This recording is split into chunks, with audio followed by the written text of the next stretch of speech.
Amém? Graça e paz da nossa parte do nosso Senhor Jesus. Daniel 1:8, estamos na campanha de Daniel 1:8 e eu vou deixar aqui uma pequena mensagem para vocês. E propôs Daniel no seu coração a não se contaminar com a porção das iguarias do rei, nem com o vinho que ele bebia, portanto pediu ao chefe dos eunucos não lhe permitisse a não se contaminar. E ora, Deus fez com que Daniel achasse graça e misericórdia diante dos chefes dos eunucos. E disse o chefe dos eunucos a Daniel: tenho medo de meu senhor, o rei, que determinou a vossa comida e vossa bebida, pois para que veria ele os vossos rostos mais tristes do que os outros jovens da vossa idade? Assim porias em perigo a minha cabeça para com o rei.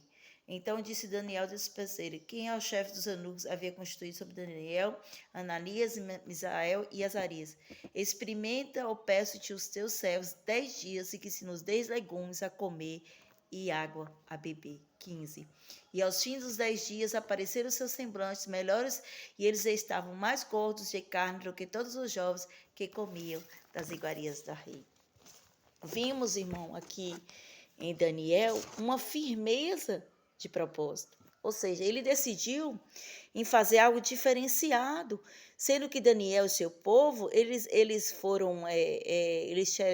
tinham aliança com o Senhor. Ou seja, em nenhuma circunstância, independente do lugar onde nós nos encontramos, nós podemos quebrar as alianças que fizemos. O que chama a atenção aqui sobre a vida de Daniel e de seus amigos é que eles rejeitaram ali o que o Senhor os tinha permitido comer. Possa ser que Daniel ali naquele momento, ele tenha considerado que a comida e o vinho poderia contaminá-lo mais tarde, porque de acordo com o costume babilônico, uma porção desses íntegros poderia ter sido primeiramente separada como sacrifício aos deuses babilônicos. E como era de costume, de tal forma, eles não queriam o quê? Participar da adoração a esses deuses. Ali e Daniel, como sendo uma pessoa que era temente ao Senhor, ele preferiu a não se contaminar. O alimento que o rei ali, ele destinou que Daniel e seus amigos comessem, e todo ali o povo ali, os príncipes ali que estavam ali, era talvez proibido pelo Senhor. E hoje essas leis, irmãos, elas são chamadas de quê? Palavra de sabedoria. Então podemos aprender que se permanecermos fiéis a Deus e também nos qualificarmos para receber as bênçãos do Senhor, temos que ter o quê? Temos que ter um propósito de nos separarmos.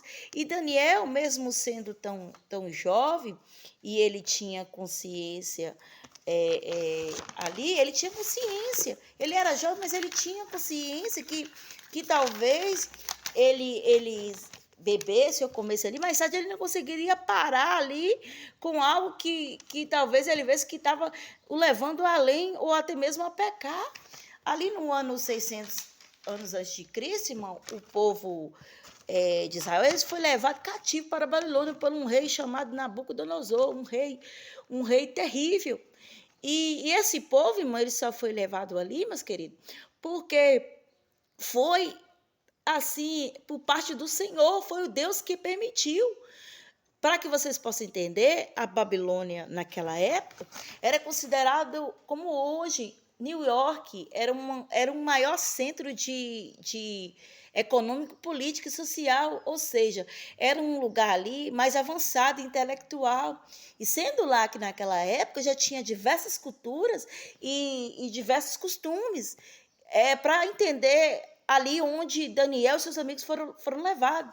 Em 1 Crônicas vai dizer que Daniel é um filho de Davi. E já em Esdras vai falar que ele era como sacerdote. E lá no livro de Ezequiel vai dizer que ele era famoso no saber e na justiça. Além de ter sabedoria, ele era justo. Daniel tinha um espírito, irmãos, excelente. Como característica, ele era forte e ele era muito amado por Deus. Daniel, ele profetizava, ele tinha sonhos e visões. Daniel, ele orava, irmãos, 3 vezes ao dia. Talvez nós, por orarmos 10 minutos, 5 minutos, ou ser separado 2 vezes ao dia, como neste propósito, já possamos a reclamar. E ele orava 3 vezes ao dia. E Daniel e seus amigos foram levados ali, irmão, cativo. Ou seja, suas vestes foram mudadas, até seus nomes foram mudados, até os alimentos agora seria trocado. E suas culturas também, porque tinha que participar, talvez tinha uma cultura e agora tinha que participar da cultura babilônica. Na verdade, Daniel, ele não chegou ali expondo que ele sabia ou sua condição. Não, ele chegou diante ali do chefe de eunuco, ele apresentou a ele sua condição. Ele tentou explicar que ele vinha de uma cultura, de uma religião, que ele tinha um Deus. E justamente Daniel, ele sabia que antes dele ser vendido, ele sabia que antes deles ser levados para ali cativo, eles poderiam até morrer, eles poderiam ter matado, mas na verdade eles levaram eles cativos e agora só mudaram os nomes e permitiram até comer da comida que estava na mesa do rei.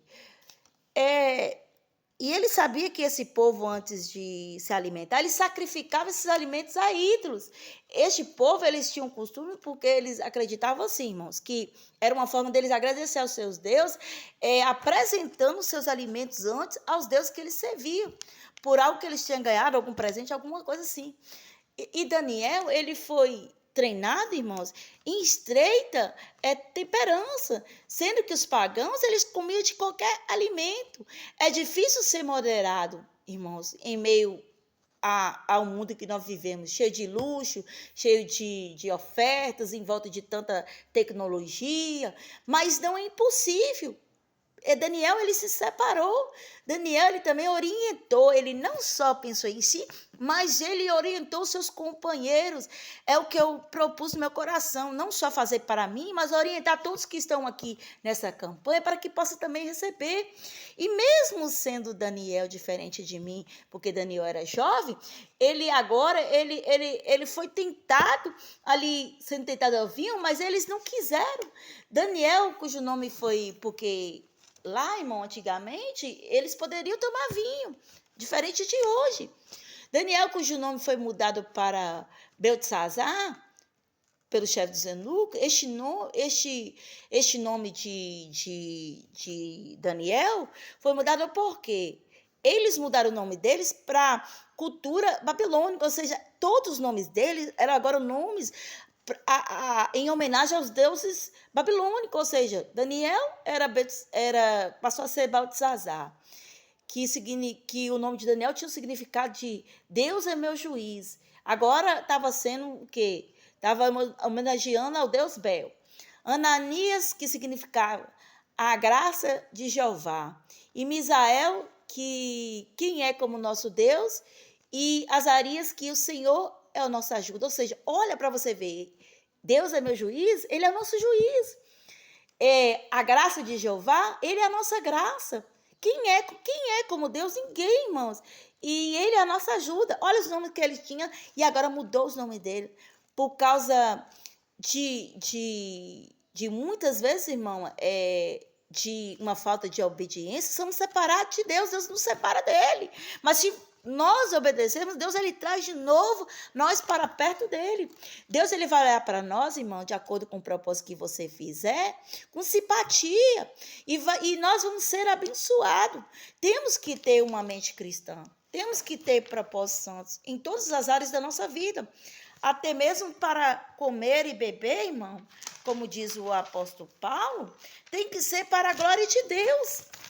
Nosso trabalho, nossa família, em tudo, tem que ser para a glória de Deus, o alimentar para a glória de Deus. Mas como tem muita gente ganancioso, tem gente que tem ganância pela comida, ganância pela bebida, ganância pelas coisas materiais.